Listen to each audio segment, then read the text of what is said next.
नमस्कार के news India पर एक बार फिर आप सभी का बहुत बहुत स्वागत है और मैं हूं आपके साथ जावेद अली और आप देख रहे हैं हमारा उत्तराखंड बुलेटिन में उत्तराखंड से जुड़ी हर खबर आप तक पहुंचाएंगे, लेकिन उससे पहले एक नजर हेडलाइंस की ओर। वर्चुअल रैली में बोले सीएम, चीन को 1 इंच भी नहीं लेने देंगे, जमीन किया ऊर्जा का संचार।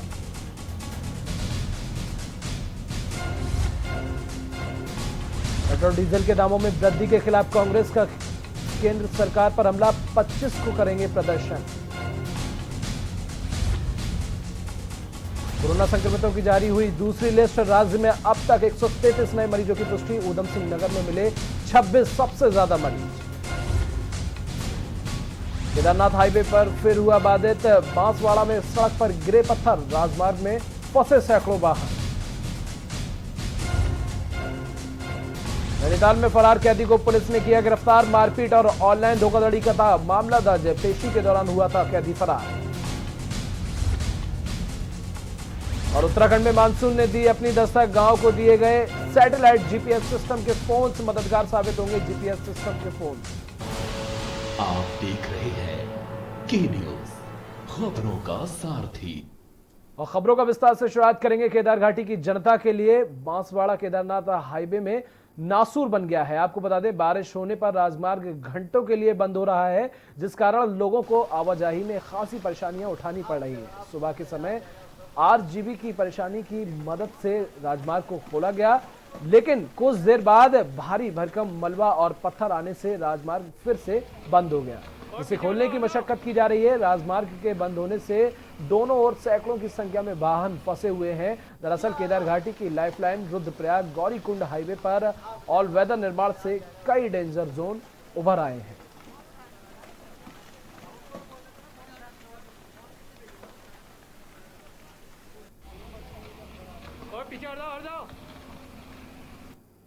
और उत्तराखंड के मुख्यमंत्री त्रिवेंद्र सिंह रावत ने चकराता विधानसभा क्षेत्र की वर्चुअल सभा को संबोधित किया। मुख्यमंत्री ने कोविड-19 के संक्रमण को रोकने के लिए राज्य सरकार द्वारा किए जा रहे प्रयासों की जानकारी भी दी। उन्होंने आर्थिक गतिविधियों को बढ़ाने और किसानों, उद्योगों, प्रवासियों, पर्यटन से जुड़े लोगों सहित आम जन को राहत पहुंचाने के लिए किए गए कार्यों के बारे में भी विस्तार से बताया।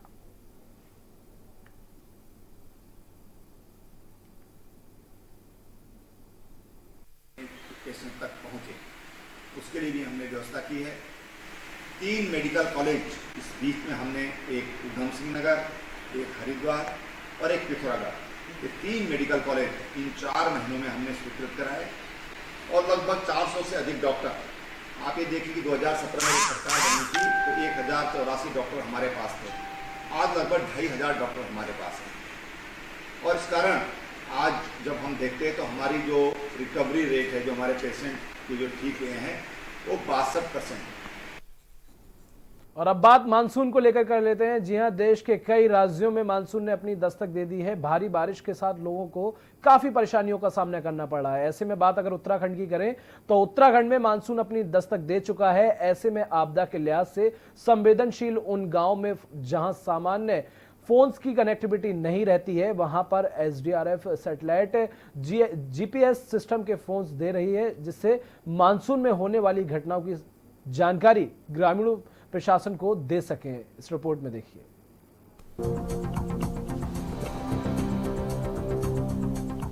मानसून की दस्तक उत्तराखंड में हो गई है।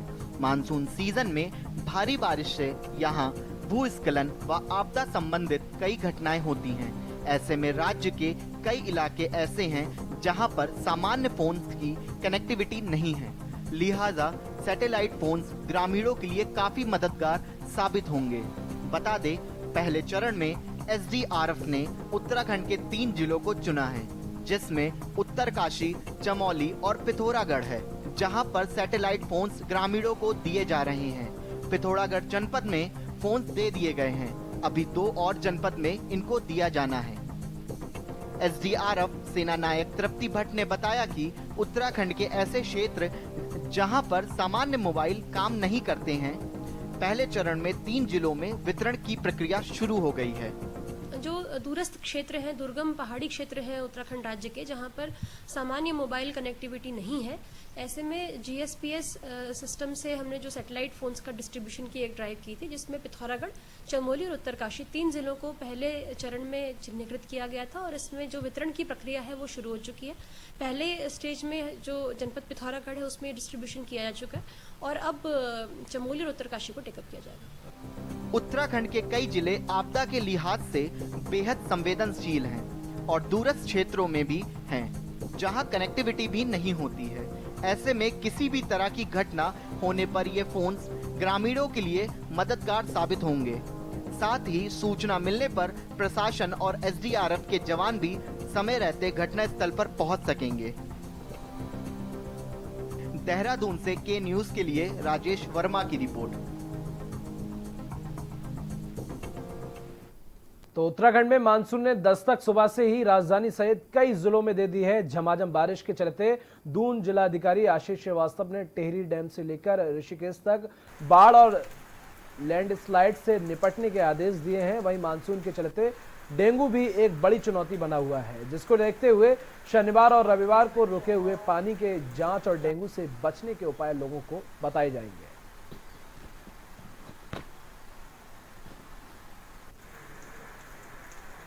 मानसून में हमारे यहाँ 2 तरीके की इश्यूज होते हैं। एक तो बाढ़ का रहता है, हमारे यहाँ ऋषिकेश तहसील है, फिर हमारे यहाँ हेडक्वार्टर पर भी थोड़ा इश्यूज रहते हैं। और इसके अलावा जो हमारा चक्राता, त्यूनी, कालसी का इलाका है, मसूरी का इलाका है, यहाँ पर लैंडस्लाइड की संभावनाएं रहती हैं। तो जो भी एसेंशियल डिप्लॉयमेंट्स हैं JCB वगैरह के, वो किए गए हैं। और इसके अलावा जो बाढ़ चौकियाँ हैं वो एक्टिवेट की गई हैं। और बाकी जो आगे, चूँकि ऋषिकेश के ऊपर टिहरी डैम वगैरह है, तो वहाँ से भी हम कोऑर्डिनेशन रखते हैं। तो मुख्यमंत्री त्रिवेंद्र सिंह रावत ने बुधवार को मुख्यमंत्री आवास में ही ई-कलेक्ट प्रणाली का शुभारंभ किया। मुख्यमंत्री ने कहा कि समय के मांग के अनुसार तकनीक का अधिक से अधिक उपयोग जरूरी है।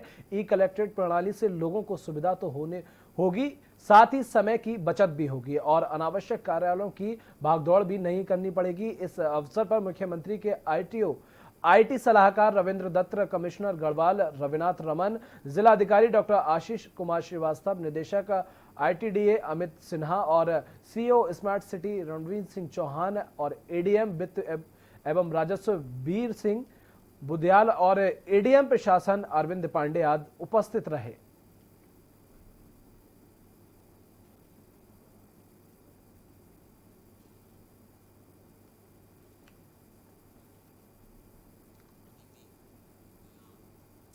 और देहरादून के रायपुर अंतर्राष्ट्रीय क्रिकेट स्टेडियम को अस्थायी कोविड सेंटर के रूप में तब्दील करने की तैयारियां चल रही हैं। 2000 बेड्स का ये कोविड-19 सेंटर उत्तर प्रदेश और उत्तराखंड का सबसे बड़ा कोविड सेंटर होगा।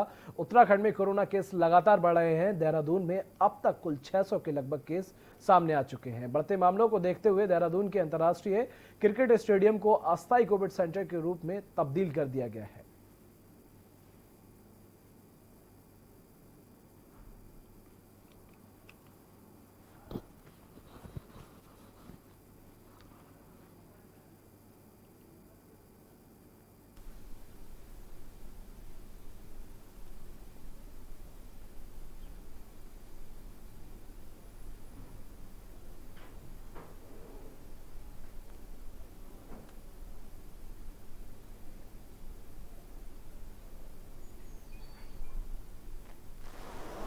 महाराणा प्रताप स्पोर्ट्स कॉलेज में जो कोविड केयर सेंटर है वहाँ पर काफ़ी तेज़ी से काम चल रहा है और शुरुआत में वहाँ अभी 500 बिस्तरों की तैयारी की गई है और आवश्यकता पड़ने पर उसको 2000 बिस्तर तक जो है बढ़ाया जा सकता है। तो उसमें काफ़ी तेज़ी से काम चल रहा है और वहाँ के लिए चिकित्सा दल तैनात करने के लिए हम लोग जो है चिकित्सकों को और चिकित्सा कर्मियों को अभी से चिन्हित कर रहे हैं। देखिए, जो वहाँ बनाने का इसमें चल रहा है वो राज्य सरकार के निर्देशों पर इसको किया जा रहा है और लगभग 1000 बेड वहाँ पर अभी तैयार किए जाएंगे। ये कोविड केयर सेंटर होगा और यहाँ पर वो लोग रखे जाएंगे जिनके पास जो है सिम्टम्स, माइल्ड सिम्टम्स हैं, बहुत कम हैं, उनको कोई एसिम्टोमेटिक लोग हैं, ऐसे लोग वहाँ पर रखे जाएंगे और उसके बाद 10 दिनों के अंदर जो भारत सरकार की गाइडलाइन है वहाँ तक रख के उसके बाद उनको रिलीज़ किया जाएगा। अभी ऐसे हमारे पास 1000 बेड ऑलरेडी उपलब्ध हैं जो इस समय वर्किंग है कोविड केयर सेंटर में और 1000 ये और बनाए जा रहे हैं। और नाबालिग से रेप के मामले पर शांति कुंज प्रमुख प्रणब पांड्या की मुश्किलें बढ़ सकती हैं, क्योंकि निर्भया कांड से चर्चा में आए अधिवक्ता एपी सिंह रेप पीड़िता को हक दिलाने के लिए आगे आए हैं। उन्होंने पांड्या की गिरफ्तारी पर लगी रोक को हटाने के लिए हाईकोर्ट में चुनौती दी है, जिस पर हाईकोर्ट की एकल पीठ ने गवाह की हत्या के मामले में एसपी हरिद्वार को जवाब देने के आदेश दिए हैं। पांड्या पर केस के गवाह राजेंद्र की हत्या का आरोप है।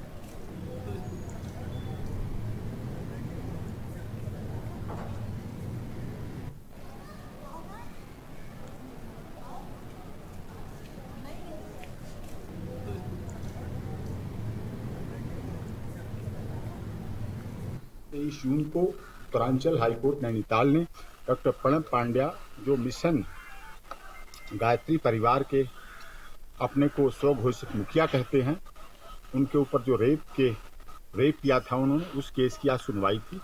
उसमें पीछे 161 के बयान होने थे, वो हो गए हैं, और 164 के बयान हरिद्वार में करा दिए गए हैं। गवाहों की हत्या शुरू हो गई इस सिलसिले में, जो कि काफी दुखद है। यही मैंने उत्तरांचल हाईकोर्ट से आज यहाँ नैनीताल में रिक्वेस्ट की, गवाहों को प्रोटेक्शन दिया जाए, जो रूल हैं, जो रेगुलेशन है, फेयर इन्वेस्टिगेशन हो, साफ जांच हो।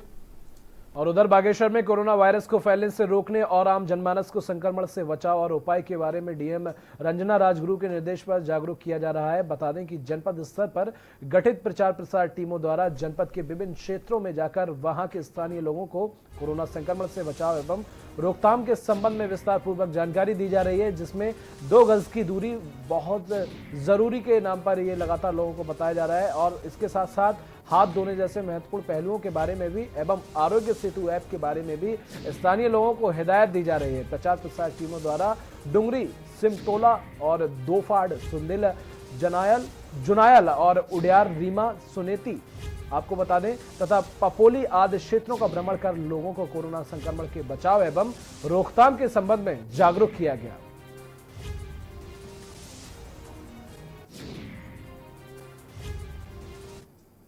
तो कोरोना काल में बढ़ती महंगाई को लेकर पूरे देश में हाहाकार है, तो विपक्षी पार्टियों के नेताओं ने सरकार के खिलाफ मोर्चा खोल दिया है। उधम सिंह नगर के सीमांत खटीमा में कांग्रेस महासचिव भुवन कापड़ी के नेतृत्व में कांग्रेसी कार्यकर्ताओं ने साइकिल रैली निकालकर बढ़ते पेट्रोल डीजल के दामों को लेकर सरकार के खिलाफ नारेबाजी कर आक्रोश व्यक्त किया है। रैली का नेतृत्व कर रहे प्रदेश महासचिव भुवन कापड़ी ने सरकार पर आरोप लगाते हुए बताया कि इतिहास में पहली बार बीते 10 दिनों में पेट्रोल डीजल के दामों में बढ़ोतरी की गई है। उन्होंने बताया कि मामले में महंगाई पर देश विश्व गुरु की भूमिका निभा रहा है।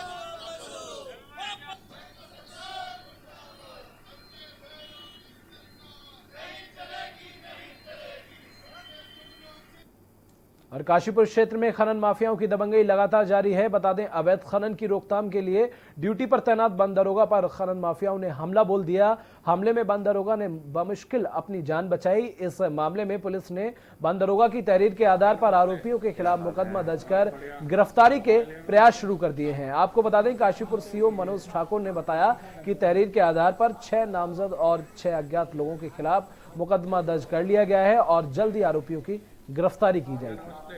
क्या हाल है? और ध्यानी द्वारा जो है एक तहरीर दी गई है कल काशीपुर में कि उनके द्वारा जब बीट में गश्त करी जा रही थी और अवैध खनन के बारे में कार्रवाई करी जा रही थी, तो उनके ऊपर जो है हमला किया गया और इसमें करीब उन्होंने 10-12 लोगों के नाम दिए हैं, जिसमें से 6 नामजद हैं और 6 लोग अज्ञात हैं। और जम्मू कश्मीर के पुंछ सेक्टर में चमोली के जवान 2 दिन पूर्व एक लाल शहीद हुआ था। बता दें, देश सेवा करने के दौरान पेट्रोलिंग से लौटने के बाद वीर सैनिक को हृदयाघात हुआ, जिससे वह शहीद हो गया। आरडी गढ़वाल राइफल के 38 वर्षीय शहीद वीर सिंह सैनिक सुरेंद्र सिंह नेगी चमोली जिले के अंतर्गत कर्णप्रयाग ब्लॉक के सोनाली गांव के रहने वाले थे। शहीद जवान से पहले उनके पिता व भाई भी सेना में देश की सेना पर तैनात रहकर देश की सुरक्षा में रहे हैं। आपको बता दें, सैनिक की शहादत की खबर सुनते ही गांव सहित पूरे चमोली जनपद में शोक का माहौल हो गया। वहीं उनका अंतिम संस्कार उनके पैतृक घाट पर सैन्य सम्मान के साथ किया गया।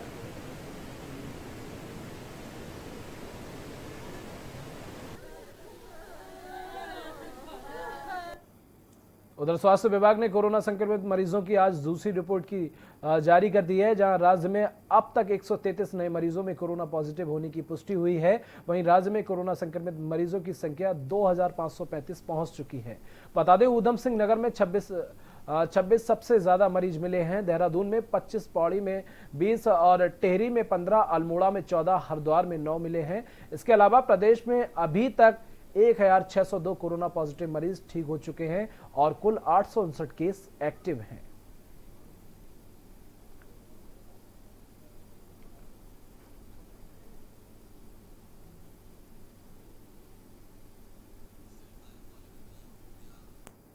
और उत्तराखंड में कोरोना काल में आम लोगों के साथ सभी लोग बुरी तरह से प्रभावित हुए हैं, तो वहीं मठ मंदिरों के पुजारियों की आमदनी पर भी कोरोना का असर पड़ा है। पूजा पाठ पर आश्रित पुजारियों की किसी ने मदद नहीं की, लेकिन अब कांग्रेस ने डोईवाला के सभी मठ मंदिर के पुजारियों की मदद के लिए हाथ बढ़ाया और हर पुजारी को 1000 की आर्थिक मदद देने का फैसला लिया है। डोईवाला नगर कांग्रेस के अध्यक्ष राजवीर खत्री ने जानकारी देते हुए बताया कि नगर कांग्रेस कमेटी आज से हर पुजारी को आर्थिक सहायता देकर उनकी छोटी से छोटी मदद करेगी, जिसकी शुरुआत दूधली रोड पर सोतीवाला के पुजारियों से की जा रही है।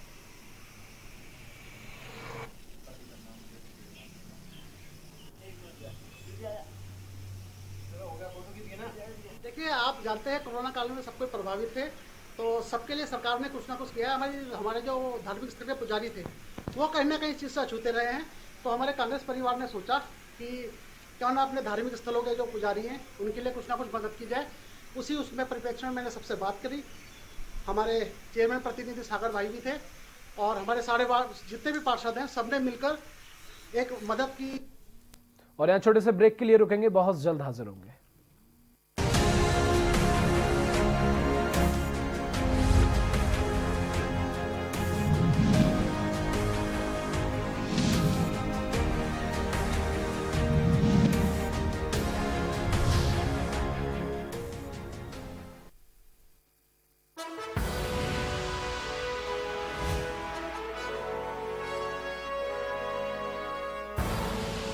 आप देख रहे हैं के न्यूज, खबरों का सारथी। केबल ऑपरेटर्स जो पहुंचाते हैं आप तक हमारी हर बात, सजगता और समझदारी जिनकी है पहचान, जो है कोरोना योद्धा, जो है जिम्मेदार। इन कोरोना योद्धाओं को के न्यूज का सलाम। आप हैं तो हम हैं, आपके बिना हम कुछ नहीं। देश भर के केबल ऑपरेटर्स कोरोना योद्धाओं का के न्यूज की तरफ से हार्दिक अभिनंदन। खुदी को आजमाया है तो ये अंदाज आया है, खुदी को आजमाया है तो ये अंदाज आया है। तुम में भी मैं हूं, शुद्ध प्लस पान मसाला।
आप देख रहे हैं के न्यूज, खबरों का सारथी।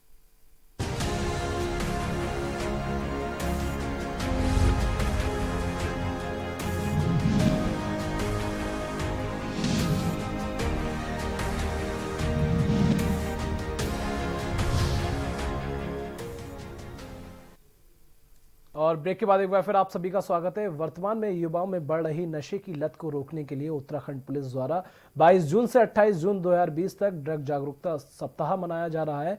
ऑपरेशन उदय के चलते युवाओं को जागरूक किया जा रहा है, जहां युवाओं ने नशे के विरुद्ध बहुत सुंदर रैप सॉन्ग बनाया है, जिसे पिथौरागढ़ के रैपर विजय जोशी द्वारा गाया गया।